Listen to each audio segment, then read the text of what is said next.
Myanmar coup, Aung San Suu Kyi detained as military seizes control. Troops are patrolling the streets and a nighttime curfew is in force, with a one-year state of emergency declared. US President Joe Biden raised the threat of new sanctions, with the UN and UK also condemning the coup. The army alleges the recent landslide election win by Ms. Suu Kyi's party was marred by fraud. She urged supporters to protest against the coup. In a letter written in preparation for her impending detention, she said the military's actions would put the country back under a dictatorship. The military has already announced replacements for a number of ministers. On the streets of the main city, Yangon, Rangoon, people said they felt their hard-fought battle for democracy had been lost. One 25-year-old resident, who asked not to be named, told the BBC, "Waking up to learn your world has been completely turned upside down overnight was not a new feeling, but a feeling that I thought that we had moved on from, and one that I never thought we'd be forced to feel again." Myanmar, also known as Burma, was ruled by the armed forces from 1962 until 2011, when a new government began ushering in a return to civilian rule. She spent nearly 15 years in detention between 1989 and 2010. She was internationally hailed as a beacon of democracy and received the Nobel Peace Prize in 1991.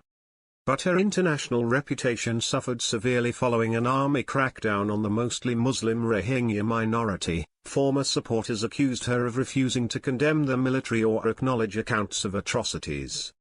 In the early hours of Monday, the Army's TV station said power had been handed over to Commander-in-Chief Min Aung.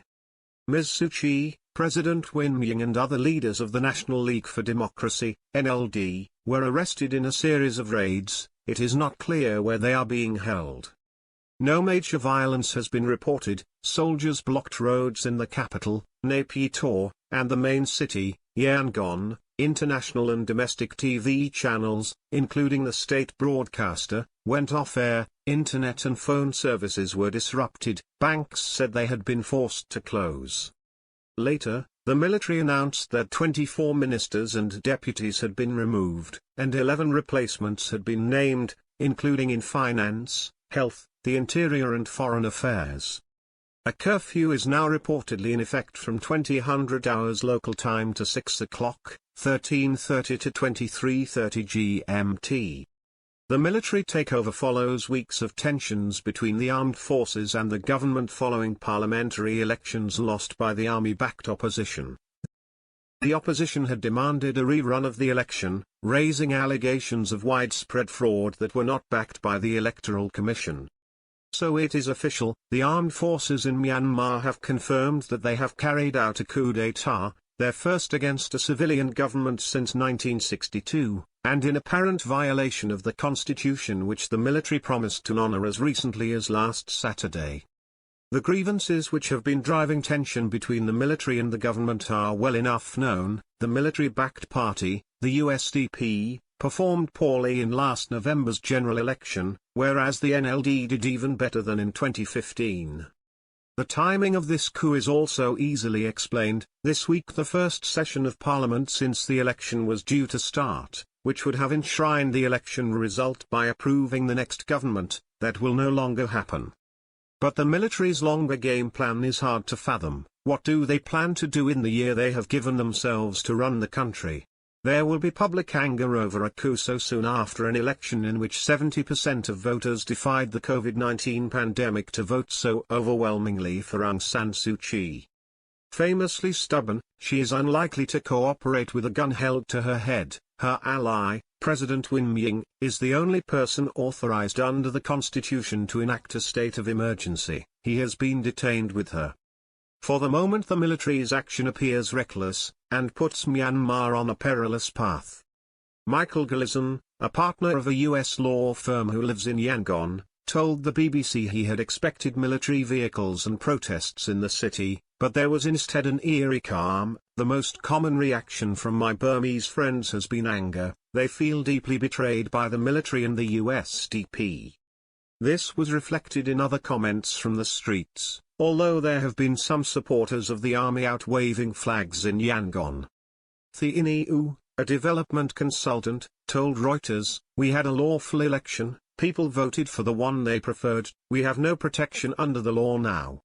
Many people feared giving their names. One 64-year-old resident of Lang Township told AFP, "I don't want the coup. I have seen many transitions in this country and I was looking forward to a better future." Author and historian Tan Mying-yu tweeted that a door had opened to a very different future, and he feared for the millions who had been descending into poverty. UN Secretary-General Antonio Guterres called the army's move a serious blow to democratic reforms. As the Security Council prepared for an emergency meeting, the UN demanded the release of what it said were at least 45 people who had been detained. Joe Biden released a statement saying force should never seek to overrule the will of the people or attempt to erase the outcome of a credible election. He said the removal of sanctions over the past decade as Myanmar progressed to democracy would be immediately reviewed, adding, "The United States will stand up for democracy wherever it is under attack." In the UK, Prime Minister Boris Johnson condemned the coup and Aung San Suu Kyi's unlawful imprisonment. European Union leaders have issued similar condemnations. China, which has previously opposed international intervention in Myanmar, urged all sides in the country to resolve differences, while some regional powers, including Cambodia, Thailand and the Philippines, said it was an internal matter. Aung San Suu Kyi, 75, is the daughter of Myanmar's independence hero, General Aung San, who was assassinated just before the country gained independence from British colonial rule in 1948. She remained popular with the public despite spending years under house arrest. She was released in 2010, and in November 2015 she led the NLD to a landslide victory in Myanmar's first openly contested election for 25 years and became de facto leader. Media caption: "How did this peace icon end up at a genocide trial?" In recent years, her leadership has been defined by the treatment of the country's mostly Muslim Rohingya minority.